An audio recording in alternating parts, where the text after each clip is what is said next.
Olá, Deus abençoe, seja muito bem-vindo ao nosso canal no YouTube. Hoje nós vamos fazer um vídeo diferente, será um vídeo compartilhado. Eu recebo aqui a Eni Rocha, que é missionária da comunidade Filho de João Batista. Hoje ela é responsável por toda a área dos atendimentos das pessoas em cura, libertação, em discernimento, e também tem viajado o Brasil inteiro dando formação sobre isso, promovendo retiros sobre isso. E é com muita alegria que ela vai me ajudar a entender com vocês o tema de hoje. Seja bem-vindo, Eni. Obrigada. Olá, paz a todos vocês que nos assistem. Meu nome é Eni Rocha, já tenho 15 anos de caminhada com Jesus, há 13 anos vivendo uma vida consagrada, já tive relacionamentos, tive filhos, tenho neto, mas há 13 anos eu decidi a viver só para Deus numa vida celibata.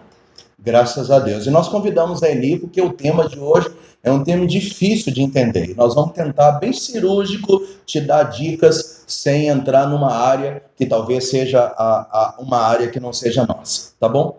A Organização Mundial da Saúde soltou uma matéria, quase que uma nota, em agosto de 2019, falando sobre a depressão e as suas raízes. E nessa matéria, a Organização Mundial da Saúde disse que a média populacional no mundo das pessoas que contraíram depressão são em torno de 4,4%. A triste notícia é que nós que estamos no Brasil estamos acima dessa média. Então seria 5,8% a taxa da população brasileira que um dia contraiu ou que está, nesse momento, com sintomas de depressão. Aparentemente você vai dizer, no mundo inteiro 4,4% é tranquilo, no Brasil inteiro, tanto que o Brasil é grande, 5,8% tranquilo também. Porém, nessa mesma matéria, a Organização Mundial da Saúde declarou isso aqui, ó. As pesquisas dizem que os adolescentes de 13 a 17 anos, 23% diz que já tiveram depressão, sentem que tem, mas não conta para ninguém porque acha que é apenas aquele dia que você está meio de bode, meio triste. Isso é perigoso. Já entre os jovens de 17 a 24 anos, 39% acha que já teve, acha que tem, mas diz que nunca contaria para os seus pais. Olha o problema aí.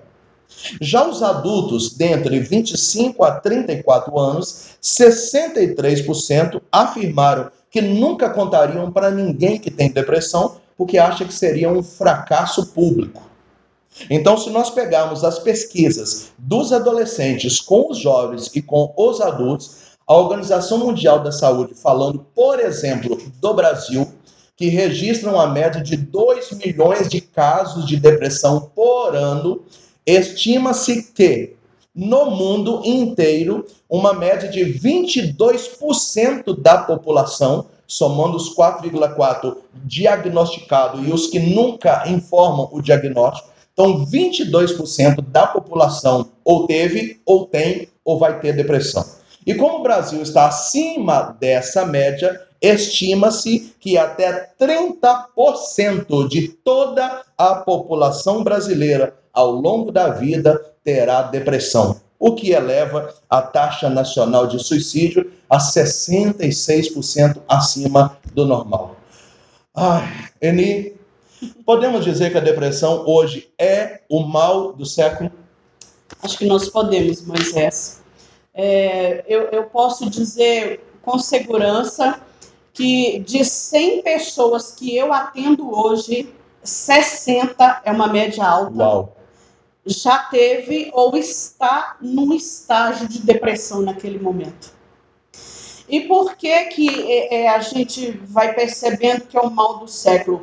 Porque a depressão, ela começa com uma tristeza profunda, ela tem também os estágios de estresse por trás e do transtorno de ansiedade.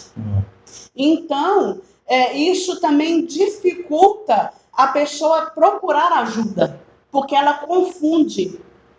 Eu só estou estressada, eu estou ansiosa. Então, isso dificulta a procura de ajuda. Então, tem muitas pessoas que vão ter um diagnóstico tardio por causa disso. por causa dessa confusão. E hoje, todo ser humano vai viver uma tristeza, vai viver um estado de estresse e vai viver também um estado de ansiedade, principalmente agora, né, Moisés? Neste momento que nós estamos vivendo. A gente pode concluir, então, que muitas pessoas têm depressão e não sabem, ou nunca saberão, ou nunca procurarão ajuda. Muitas pessoas têm, por isso que o diagnóstico é bem menor do que a probabilidade dos casos? Sim, sim. Ela passa por uma tristeza que ela fica esperando se recuperar. As pessoas dizem para ela, vai passar, isso é só uma tristeza, vai passar. E ela não procura a ajuda adequada e às vezes aquele vai passar, a pessoa quando vê já passou 2 anos, vamos supor, de um parente Sim. que morreu e ela não saiu Sim. daquele estágio. Então a tristeza que ela poderia ter passado, Sim. ela não passa e ela acaba virando a depressão. Porque o que os especialistas dizem? Uma tristeza, ela passa em 4 semanas, 1 mês, vamos dizer assim. No caso de uma perda, a pessoa ela começa a sair do luto, ela começa a ficar com as lembranças do parente, as lembranças boas. Então, aquela tristeza ela tende a passar. Mas se ela não passa em 2 meses, 3 meses, 1 ano que o parente já morreu, ela continua paralisada naquele luto, já é considerado depressão. E por que será que ainda é um tabu a pessoa pedir ajuda? Eu lembro que quando eu comecei na igreja, a gente escutava pregadores dizendo, é só você querer que você melhore, é falta de Deus, é falta do que fazer, né? E eu lembro que o mundo feminino sofria demais, que alguém falava, arruma umas panelas para lavar, uma trouxa para lavar. Então, assim, parecia que as pessoas que tinham depressão, elas tinham medo de dizer que tinha, porque parecia que elas eram mais fracas e que elas precisavam criar a vergonha. E o tempo foi passando, a gente viu padres com depressão, bispos com depressão, médicos com depressão, e aí todo mundo começou a entender que não era simples assim. Por que você acha que ainda é um tabu a pessoa se expor dizendo estou com depressão? Porque a depressão, Moisés, ela é um transtorno psiquiátrico grave. Ela é um transtorno. E os transtornos psiquiátricos é algo que não é visível, né? Então, ele é mais difícil de ser entendido de uma pessoa que está com algo físico. Ela foi ao médico, ela fez um raio-x, o pulmão está comprometido, ela fez um exame de sangue, ela está com diabetes alto, com triglicéridos altos. É algo que você vê, que é palpável. A depressão não, ela é algo invisível, né? Ela é algo invisível. Por que ainda é um tabu? Porque a palavra psiquiatra, para muitas pessoas, ainda assusta. Sim. Né? O psiquiatra, ele cuida de doido. Tô doido. Né? Tô doido. Vai me dar remédio. Ele cuida de doida, de gente desequilibrada. Se eu disser na minha casa que eu tô com depressão, que eu vou ao psiquiatra, todo mundo vai me olhar estranho. Então, por isso, gera esse tabu. E a gravidade automática da doença, porque quando ela demora a ir no psiquiatra, o diagnóstico ele vem tardio. Então, esse diagnóstico tardio, ele dificulta a melhora dos sintomas. Perfeito. Eu queria conversar um pouquinho com você sobre as raízes da depressão. Nós sabemos que tem vários, você deve ter exemplos fantásticos, embora o nosso tempo é corrido, né? Porque senão o vídeo fica muito grande e o povo não participa, né? Mas, assim, as principais raízes de uma depressão, né? Tem questão genética, tem a questão do ambiente que a pessoa mora, tem a questão dos traumas e das feridas, tem também a parte espiritual, você até me falava um pouco da culpa, tem as perdas, né? Então, assim, hoje, dos casos que você atende, da sua experiência, quais são, na modernidade, as principais raízes que levam as pessoas à depressão, mesmo sabendo que são várias, assim? Então, tem um pouco de tudo, né? Tem um pouco de tudo. A pessoa que vai entrar num estágio de depressão, ela já traz uma propensão a ter a depressão. Então, é uma pessoa que teve uma gestação difícil, na hora de nascer o parto foi muito difícil. Todos esses traumas podem ir guardando ali no consciente dela situações de sofrimento, Sim. né? Rejeição da mãe, rejeição do pai, rejeição dos avós, um abuso na infância, Separação dos casais. separação dos pais, né? Então, há todo tipo.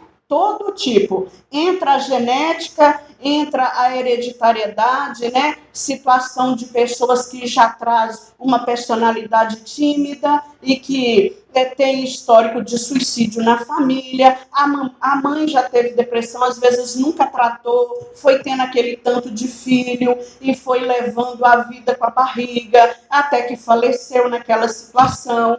E aí a pessoa, às vezes, aquela mãe representava muito para ela. Ela pode paralisar na perda daquela mãe, ela pode paralisar numa separação, mas já tem algo lá atrás. Aquilo ali é um gatilho, né? Então, quando a pessoa chega para mim e fala assim, eu tive depressão há 2 anos, a primeira pergunta minha, o que estava acontecendo há 2 anos atrás? Meu marido me largou, exemplo. Mas quando você vai ver, ela fala assim, eu sempre fui uma criança triste. Mas por quê? Os pais dela também já tinham separado quando ela era pequena. Sim. Então, ela não entendeu aquilo, ela enfrentou, ela cresceu, ela casou, mas agora também, abandonada pelo marido, aí o gatilho da depressão acionou, agora ela está com depressão. Verdade.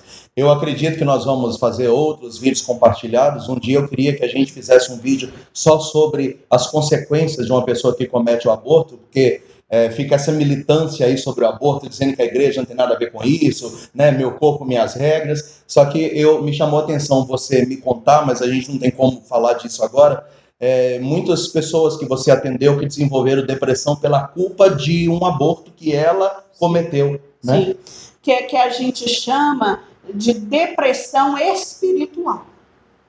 Ela pratica o aborto, muitas vezes ela está no auge da vida profissional, na faculdade. Então, tipo assim, aquela criança representa a destruição dos sonhos dela. Então, é mais fácil se livrar dela. Só que a prática do aborto, muitas pessoas vão paralisar naquele aborto.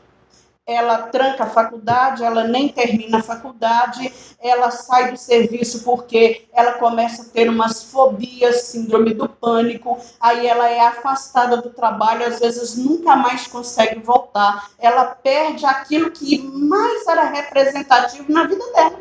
Sim. E ela paralisa naquele aborto. E o perigo é que, por que a gente chama de uma raiz espiritual? Porque a culpa martela na cabeça dela todo dia. Sim. E mesmo, sabe, gente, vocês que estão nos assistindo, mesmo pessoas que já confessaram, o padre diz que ela estava perdoada, a culpa não sai dela. E quando ela vai ver, passou anos. Ela não casou, ela não construiu família, ela perdeu o emprego da vida dela e ela está paralisada naquela. Ali ela desenvolveu outras doenças, ela desenvolveu a depressão levou ela a outras situações. Sim. E ela está paralisada no medicamento. Ali. Sim. Ela foi perdoada por Deus, foi absorvida do pecado, mas ela não conseguiu ainda fazer o trabalho do auto-perdão. Auto-perdão.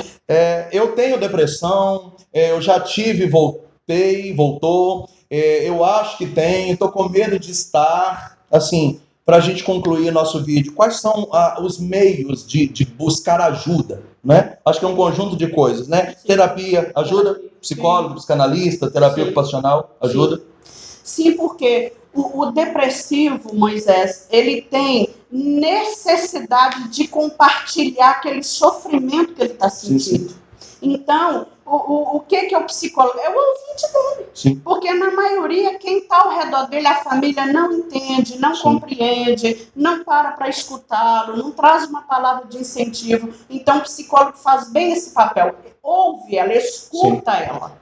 E se já tiver tão crônico que às vezes tiver que entrar com medicamento, ele mesmo vai encaminhar para um psiquiatra, né, amigo? Isso. E não é vergonha você precisar de um socorro ali, de chegar num psiquiatra e ter que entrar com medicamento. Suporte espiritual, voltar para Deus, voltar para a missa, se confessar. Importantíssimo. Arrumar um diretor espiritual, um padre que te acompanhe, alguém de Deus que possa te instruir. Acolhida dos amigos, do marido, da família, é importante. Importante. A pessoa que mais está do lado, filho, os pais, esposo, o cônjuge, né? O esposo, a esposa, eles têm que entrar naquela situação do depressivo, estudar sobre, entender. É claro, ele vai sofrer um pouco com o depressivo, sim. Vai, mas ele vai adquirir armas para ajudá-lo. Com certeza. Então, isso é muito importante. O apoio familiar é importantíssimo neste momento. E diante de tudo isso, mesmo sem vontade de buscar ajuda, eu acho que a gente fecha dizendo que é necessário uma decisão pessoal também, né? Você precisa querer, lutar contra. Eu sei que não é fácil, acredito que não seja fácil, mas é necessário. A gente deparou, eu nas cozinhas dos encontros, a Eni também, nos encontros, nos atendimentos, outros irmãos da comunidade que viajam em missão, com muitos casos onde a pessoa precisa de ajuda, mas falta um pouquinho também de vontade de lutar por essa ajuda. Eni, o vídeo ficou maravilhoso, nós temos que parar por aqui, senão vai ficar grande, nós faremos outro, e eu queria agradecer sua presença, e acho que foi muito enriquecedor, e eu acredito que vai ajudar muita gente. Amém, Moisés. Amém. Deus te abençoe, fique conosco, www.filhodejoãobatista.com.br/loja. Todos os nossos produtos andam sempre em promoção, você pode ajudar a nossa comunidade. Indica esse vídeo para alguém, eu acho que ele pode salvar muita gente. Beijo, Deus abençoe, obrigado.